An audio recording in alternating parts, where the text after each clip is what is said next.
Ladies and gentlemen, boys and girls, welcome back to the channel. It is 5:24 a.m. East Coast time, Saturday, August 3rd. Happy weekend, happy Saturday. Hopefully you're starting it off well. Hopefully this video is going to help you for your DFS. We have a main slate on Saturday, which is a full slate. It's like 13 games, I believe. And yeah, it is. It's 13 games. And usually you get these afternoon games. There's a couple. There's like 1, 2, 3 sprinkled in there. But yeah, it's a main night slate, which is rare on a weekend. I imagine tomorrow is going to be a lot of afternoon games. But hopefully that allows a lot of you to be able to see this video. Hopefully it allows it to help a lot of you. Usually on Saturdays we reach more people. So if you're new here, welcome to the channel. My name is Sal Vetri. I cover daily fantasy sports in the NFL. Officially back. I'll be having a first look video coming out potentially today, probably tomorrow, for next week's full slate of NFL games. Can't wait. NBA, October, we gotta wait for that. WNBA, there'll be a video out for that. And then MLB, like you see right here. I cover these things every single day in terms of the MLB, WNBA, and NBA, and then NFL about 5 times a week, most likely once the season is underway. So appreciate you being new here. If you are interested in potentially signing up for the NFL Daily Fantasy course that I made, it's free to sign up down below. All you do is opt in with an email saying, yeah, I'm interested, Sal, send me the information once it's ready, and I'll decide then. That's all it is. There's no spam, there's no other hooks. I'm just trying to gauge interest for the course right now. Other than that, there's a lot of other free things down below. There's 2 guides, there's a free Discord. You can check those things out as well. And yeah, before we get started, you can just hit the like button. That's one. Number 2, if you hit the subscribe button, if you are new here and you get value from this video at some point and you're like, yeah, that kid helped me there, or yeah, it sounded interesting, hit the subscribe button. That's the biggest way to sort of to show support, because it allows me to reach more people. The more subscribers, the more places that this is going to be put out on YouTube by the YouTube algorithm. And then lastly, I do provide Patreon content. It's exclusive. You can just click the link below to my Patreon. There's a video on the screen that explains what Patreon is, why I made one. It's just over there. There's going to be, for MLB specific, there's going to be a ton for NFL. There's my WNBA projections, NBA projections. There's going to be for MLB an article that I discuss each night, where I'm going with specific players, where I'm going with pitching, where I'm going with my hitting stacks, things like that. So there's all the plugs. It takes up a minute, I'm sorry in the beginning, but there's tons of new people here every single day. We get about 20 subscribers a day. On the weekends, it's usually more. So hello, everybody. But yeah, let's get into the slate. In terms of pitching, what I do here is I cover really from a pitching standpoint, because it's so early, right? It's 5:26 a.m. in the morning, and we got 14 hours or so, 13 and a half hours to the lock. I don't have any lineups. There's still, in terms of lines that they're going to be facing for sure, there's still about 4 or 5 games that don't have lines on them. So it's really tough to talk about hitting. That's what I kind of focus on in my article. And you might say, oh, well, the lineups are going to be the same as always in the MLB. Well, that's not the case. If 2 lefties are not in the lineup, or really 1 lefty's not in the lineup, it might make a pitcher a better option than compared to that stack, right, if they're on the line. So that's what I talk about in the article a little bit. But in terms of pitching, I had 5 interests today. I think it's a very interesting slate because there's a lot of top-end pitching. In the mid-range, there's a lot of good pitchers that are in interesting spots, like some Coors Field games. And on the bottom end, you're really digging through dirt. Once again, we've been digging through dumpsters on the bottom end for a couple weeks now in Mlb Dfs since the summer has really kicked off. So first interest of mine is Matthew Boyd, $10,500, the lefty against Texas. There was a point in the season when Texas was absolutely just dog shit against lefties. On the season overall they are, but since June 1st, they're kind of coming back down to earth a little bit. Their regression is becoming positive for them and negative for pitchers. They were like 30-something% strikeout rate versus lefties. If you look at season data, but if you look at just starts since June 1st, 24.8%, still high, right? It's still in the top half. It's like number 7 on the slate out of 26 teams, and how often they strike out against lefties, which is definitely in favor of Matt Boyd, who strikes out 33.3% of overall hitters, the highest strikeout percentage on the slate. Keep in mind, Trevor Bauer, Walker Buehler, Steven Strasburg, Robbie Ray, all those players are on the slate. He has the highest strikeout rate, and he's doing it from both sides, 34.6% against lefties, 32% against righties. Giving up no power to lefties at a 145 ISO on the season, some power to righties at a 193, so that's a little bit worrisome. But you're going to get this Texas team that I think this is a great spot for Boyd in terms of Texas is going to swing and miss a lot. He has a lot of strikeouts left. He goes deep into the game, 6 innings pitched per start on average exactly. He has the best SIERA on the slate, which is just a way to kind of neutralize ERA. ERA takes a lot of luck into it. ERA is not a good stat to use. ERA is just too easy, and it's common. It's seen on TV. But 3.23 SIERA compared to his 3.94 ERA tells me he's getting unlucky. The ERA is not going to take into account neutral situations where runners don't get left on base, where the ball drops if it's a hard hit fly ball to the outfield. It's trying to take into account all those things for pitchers. So yeah, Matthew Boyd is in a nice spot. The only thing that worries me, and I'll kind of try and pause you here, is one, the implied run total for Texas is like 4.8, which isn't the highest in the middle of summer, but it's also not the lowest. You usually like to see that closer to the 3 or the low 4s. But also Texas, since the start of June, has a 200 ISO against lefties, which is a little bit worrisome. That's the 7th highest on the slate out of 26 teams. anytime you approach a 200 ISO overall from either side of the plate, it means you're hitting them hard. ISO just takes into account doubles, triples, home runs by plate appearances, not singles. So it's really just a power index, isolated power index. So Boyd, lots of things stand out as positive. Doesn't walk guys, 5.3 walk percentage. The downsides are he doesn't get a lot of ground balls, and he does give up fly balls at 42.3%. That's one of the higher ones on the slate, and now he's facing a team that since the start of June does hit lefties well in terms of generating power. Boyd does give up 1.5 home runs per 9. So there's two ends of this. You could look at it from either way. You could look at it as Boyd does have strikeout stuff and Texas strikes out, or you could look at it as Boyd does give up some power at 1.5 home runs per 9, and Texas does have power, and you're paying a lot of money for that. I have interest in Boyd because of the strikeout stuff. He can give up a solo home run at $10,400. He can't give up two, though, because then it starts not to be able to pay off the price. But you can give up a solo home run. We saw Lance Lynn yesterday gave up a run in the first inning, and then he settled down for, close to 30 fantasy points. So, yeah, Boyd is definitely interesting to me. Is he going to be my main interest in this range? Probably not. That's going to be my next guy. $10,100 Aaron Nola against the Chicago White Sox. The White Sox have the lowest implied run total on the slate, I believe, at 3.3. We can look at it right now on Fantasy Labs. You can see this is free. This is a free dashboard by Fantasy Labs. You can just go to their page and look at it. I filter it by implied live run totals. You can see some of the games are not out. So right now we're still waiting on 3 games now. Yeah, so White Sox have a 3.3 implied team run total. What does that mean? Well, Vegas thinks we're only going to score 3.3 runs. Vegas and professionals in Vegas. People don't really know what Vegas is. They think it's the casinos being these geniuses partially, but it's mainly the professionals making the market so tight there and kind of influencing where the line goes. But anyways, Aaron Nola, yeah, $10,100. He's the biggest favorite on the slate by a decent margin as a minus 290 favorite. And he's been great this year. He's getting the best called strikes, so his stuff is being very deceptive. 26.7 overall K rate. You'd like to see that a little bit higher, striking out 28.2% of lefties. There's going to be in the White Sox lineup. Probably if you include switch hitters, 3 lefties, 1 true lefty usually in John Jay, who has no home runs, and I continue to write up in the report, yes, John Jay is still in this lineup batting 4th or 6th. It makes no sense. He's a singles hitter that they put in power spots, but yeah, Aaron Nola, decent matchup today against the White Sox since the start of June against right-handed pitching. They have a 130 ISO. That is the 2nd worst in the league, only behind the Kansas City Royals. They strike out 26.2% of the time. On this slate, that is the 3rd highest rate. So you're going to get a nice strikeout matchup for Nola. You're going to get a team that has no power, and Nola, he does give up some power, 1.33 home runs per 9, but none to lefties at a 148 ISO. The average is around a 175 ISO in the MLB right now. If you take into account some of these summer weather conditions, maybe a little bit higher, 176, but 148 ISO to righties, which will be pretty much what he'll be facing predominantly in the White Sox lineup. Gives up some power to lefties, but again, those lefties are John Jay and maybe Moncada if he switches around to the left side. I believe he's a switch hitter. Have to look that. But yeah, Aaron Nola, $10,100, a little bit cheaper than Boyd. I believe the matchup is much better. His strikeout stuff is not nearly as good as Boyd's, 26.7% overall compared to 33.3. But I do believe that just the matchup is going to weight that out a little bit. You save a couple dollars. I do like Aaron Nola a little bit more than Boyd, but once again, we'll see where I land up on the article after I dig a little bit deeper into some of the matchup problems here or matchup issues. So that's my second interest. My third interest is $8,900 Kyle Gibson. Kyle Gibson gets to go up against the Royals, who I just said are dead last in the league in terms of the power they've generated since the start of June against righties. 127 ISO. That's terrible. That's pretty much, we're looking at Royals players. We're looking at Miami Marlins type numbers in Kansas City Royals uniforms since the start of June. Against righties, Kyle Gibson is the 2nd biggest favorite on the slate, minus 250 favorite. He's not a guy who's going to go out there and dominate, but he does have a 25.3% strikeout rate, so it's above average against righties. He'll face a ton of righties in this lineup. Kansas City, we talked about how bad they are in terms of being able to generate power. They're not the worst in terms of being able to make contact. They strike out more against lefties, 24.6%, only 22.10 against righties, so it's not a great strikeout matchup for Kyle Gibson. So what you're looking at here is you really need to win upside, the minus 250 win upside, and you really need him to just limit the damage, which is what he does well. 6.7% walk percentage. He gets a 48.2 ground ball percentage. That's in the top 6 on the slate. He also gets a 26.2% fly ball percentage. That is the 3rd best on the slate. So he's not giving up any fly balls. He's facing a team that's not going to hit many fly balls. So it seems like a safer play. He does at least have a 25.3% strikeout rate against righties.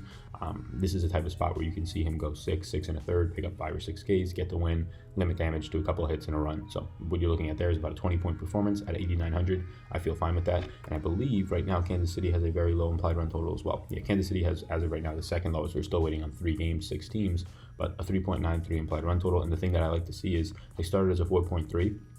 they've gone down to a 3.9. So Vegas opened them at a 4.3. Lots of money came in on the under for them, so now they have to lower it to a 3.9, which means that I like that. I like the fact that the market and probably the sharks, the professionals, are betting a lot of money on this to force this line to go down, which usually whenever I see negative runs, I jump away from it if it's a higher team, because I think that I trust the sharks and their knowledge way more over the long haul than my knowledge, because they're doing this professionally in Vegas.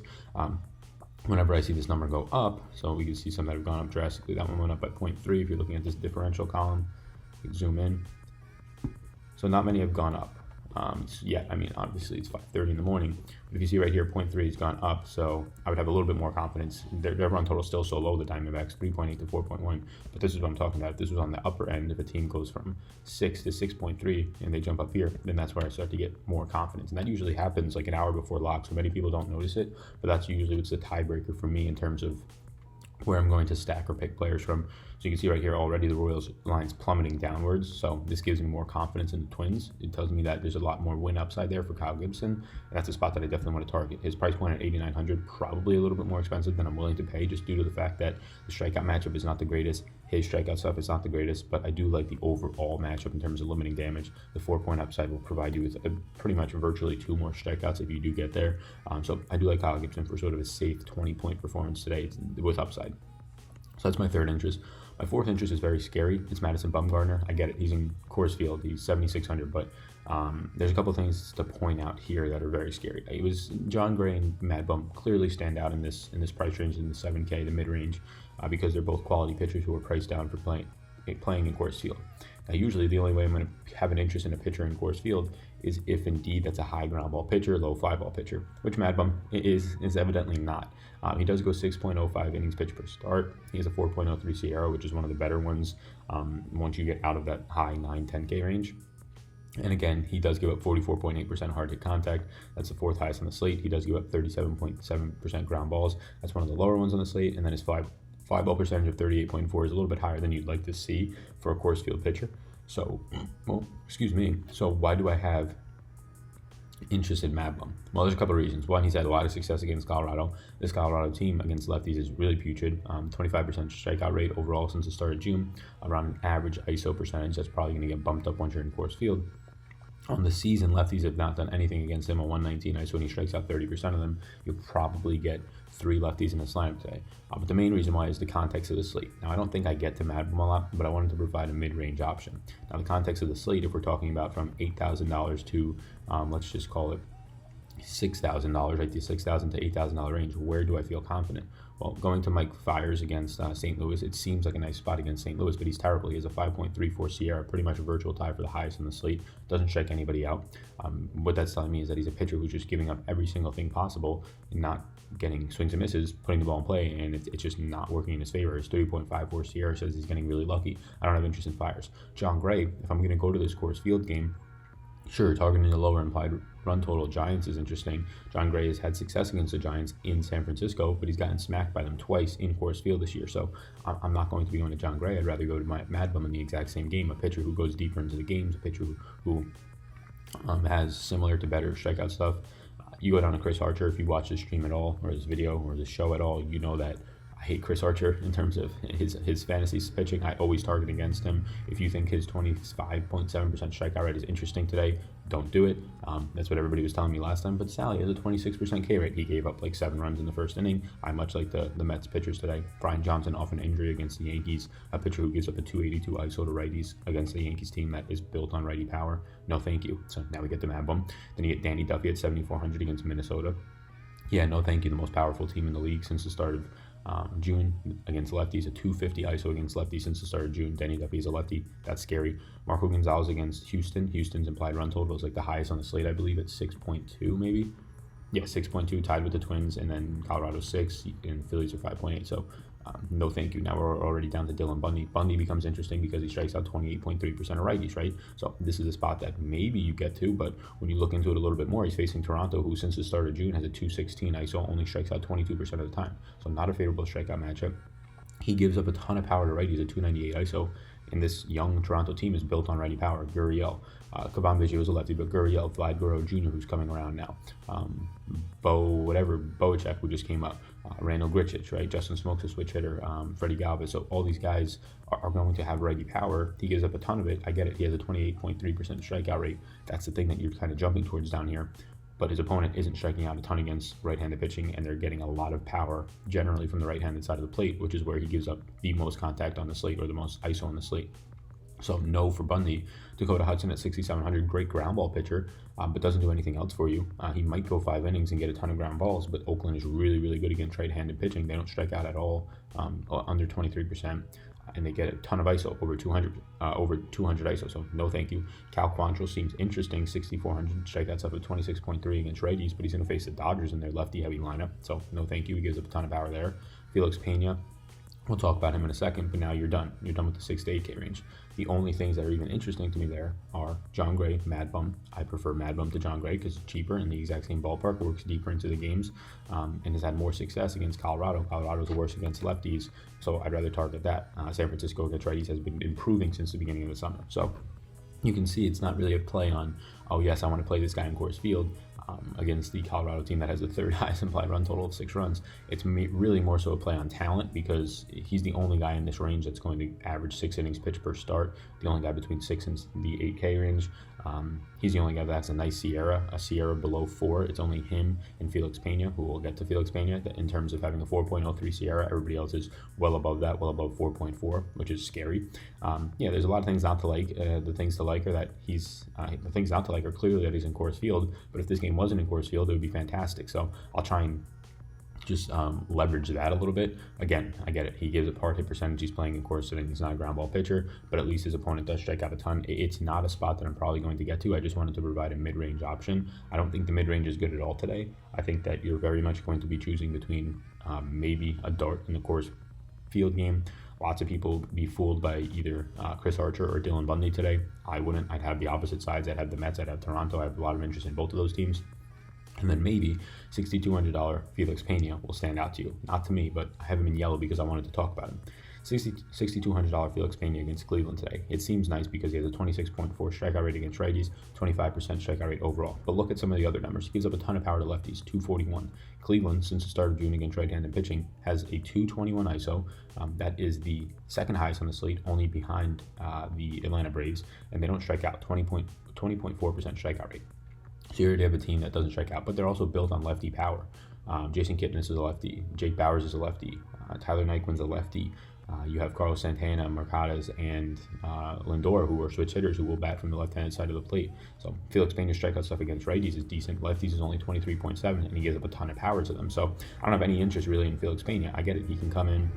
If he's the probable long reliever, maybe I have some more interest because then he's automatically in line for the win. But yeah, I'm not going to be getting there at 6,200. I think this Cleveland offense is great. I respect them a little bit too much. Yesterday, I said that they were the leverage play of the slate. I don't think that they ended up being the team that scored all the runs because I think Kansas City went off, but they scored a good amount of runs. They saw at one point they had 7. So yeah, not going to get to Felix Pena. Now, in this below 6K range, I think there's some options. I think getting to an Aaron Sanchez as a 205 favorite against Seattle is somewhat interesting. He's a ground ball pitcher who doesn't give up any fly balls, 28.7% since the start of June. They're striking out 24.5% of the time against right-handed pitching, which is Seattle. They strike out 25% on the year. But this guy's terrible, 6.07 ERA. He's getting a little bit unlucky, but a 5.25 Sierra is the 3rd highest on the slate. Walks 11% of batters. Doesn't give up a ton of home runs, 1.2. So as bad of a pitcher as he is, doesn't give up home runs because he doesn't give up fly balls, but only strikes out 18.8% of batters overall, limits damage. So he's in the $5,300 range. What you're looking at of Aaron Sanchez here is for him to do his normal thing, get pretty much 5 innings into the game, try and limit the damage to like 2 runs, get you 10 fantasy points with the potential of getting you a win, and then get out of there. So I think that makes him a little bit interesting, but right now he's not an interest of mine. He'd probably be the 2nd cheap end guy I'd go to. I'm just going to go all the way down. Why pay $5,300 for Aaron Sanchez in this sort of matchup when you can go all the way down to Adrian Sampson, who goes just as deep into the games, who has just as bad of a pitcher, a little bit better of a Sierra in my opinion, only walks 5% of batters compared to Sanchez's 11%. He does give up 2 home runs per 9, which is worrisome. He does give up the highest hard hit percentage on the slate, which is worrisome. Doesn't strike out anybody, but neither does pretty much anybody in the below $6,000 range, or really there's only a couple of guys below 7,500 that have any strikeout stuff. Dylan Bundy won against righties, and then you get Cal Quantrill and Felix Pena against righties, but other than that, there's nobody you're choosing from down here. So Adrian Sampson at 4,500, almost min price. Does give up a ton of power to righties, which is primarily what he'll face against Detroit, but you're pretty much betting on the matchup here. You're betting on the fact that he's 4,500. He can give up 2 solo shots to, or 2 home runs to Detroit, and he could still be fine for you. He's facing Detroit, 151 ISO since the start of June against righties. That is the 3rd lowest on the slate. They strike out 26.7%. That is the 2nd highest on the slate since the start of June. So you get a team that has no power, strikes out a ton, against a pitcher that doesn't strike guys out and gives up a lot of power. So it's kind of worlds colliding here, but at least he's 4,500. And really, at the end of the day, if he goes out there and he gets blown up in the first inning and gets you -5 points, oh well, sad day. It still doesn't kill you at 4,500, but oh well, sad day. If he goes out there and he gets you 7 to 10 points, you're kind of like, okay, it didn't hurt me, it didn't win me anything. He goes out there and he gets you 10 to 15 points. Well, now it's seeming a little bit nicer. So I don't want to preach too much for Adrian Sampson because he's terrible. 1.99 home runs per 9, 4.67 CR is not great, but it's better than what else you're digging from down here. And this is just for me to try and give you a below 6K option. I'm not saying that this is a must-play guy, but below 6K, you're choosing between Adam Pluko versus the Angels, Aaron Sanchez, like we talked about, Thomas Panon, who just came off a 6-inning start, but that was the first time he went anything deep into the games. I don't really trust his stuff, and I do actually would rather get to Baltimore than kind of pitching Thomas Panon. And then Chad Green, an opener, Ross Ditweiler against the Phillies, who have the 4th highest implied run total. So yeah, not going to be getting to there. Detroit does have a 4.8 implied run total, which is not great, but down in this range, I guess you take it. So yeah, that's where I'm at. I think it's very disgusting on the bottom range. I think there's a great chance that unless pitching changes, again, I'm doing this at 5:30 in the morning, maybe some probables will change. Matt Boyd, Aaron Nola, Kyle Gibson are sort of on the tier of their own, those 3, but it's going to be really hard to kind of pair Kyle Gibson with an Aaron Nola. What you're doing there is then you're spending $19,000 of your salary on just 2 pitchers, but on this slate, it kind of seems possible and plausible. So Matt Boyd, Aaron Nola, Kyle Gibson, Mad Bum, just because I don't know where else you go in the mid-range, and then Adrian Sampson. Aaron Sanchez is also a very cheap end punt type play below 6K, but I really would kind of stay away from that. I'd rather go all the way down, save another 800 and get to Adrian Sampson, which again, I'm not promoting too heavily, but just to give you a cheap end option, that's where I would go. Those are 5 guys. If you said, Sal, give us a 6th, I really couldn't. I like Toronto too much against Bundy. I like the Mets too much against Archer to kind of even recommend them. Probably Dallas Keuchel at 8,200 would be another one I would give if we're not going to give Aaron Sanchez. He is facing Cincinnati. He goes deep into the games, but this is a guy who tons of ground balls, not a ton of strikeouts, even though he had 12 2 starts ago. That's kind of an anomaly. He's not going to do that again, but tons of ground balls. A guy who's at a decent price point, only gives up 19% fly balls. He's going to limit the damage, go deep into the games. It's just a matter of, can he get you, instead of 2 strikeouts, can he get you 5 or 6? And that'll be the real difference there. He is a decent sized favorite at 130, but again, no real interest in Keuchel because of the fact that Cincinnati only strikes out 21.8% of the time since the start of June against lefties. They don't have a ton of power against lefties, but they don't strike out that much either. Facing a pitcher who doesn't get strikeouts, which usually at an $8,200 price tag limits your upside, and I don't want to get there. So once again, Matt Boyd, Aaron Nola, Kyle Gibson, Mad Bum, Adrian Sampson. Another cheap end option is Aaron Sanchez, although I don't recommend it. I would kind of stay away from Dylan Bundy, Felix Pena, and Chris Archer. I think some of those guys might garner some ownership. I think they're all in really bad spots, and I like the other sides of all of those games.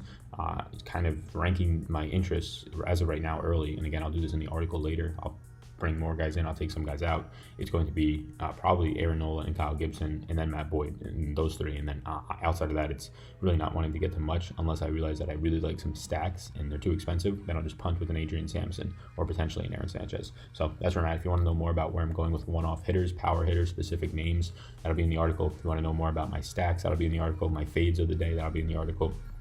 My pitching options ranked for the day with analysis, same thing for some of the stacks, some analysis for the stacks. That'll all be in the article link down below. You can follow me on Twitter at SalVetriDFS. That article is on Patreon if you hit the link down below. Once again, before you leave, if you want to sign up for the NFL course, it's free to sign up. All you have to do is put your email in the thing that says sign up for the NFL course to be notified, and then once it's notified, it'll be sent over to you. Then you can decide if you want to purchase it or not. Again, it's no spam, no opt-in or anything like that. All you're doing is saying, yes, Sal, send us an email once it's ready so that we know, and that's all you're doing. So that's all down below. Hit the subscribe button before you leave. Have a great Saturday. My name's Sal. You already know that.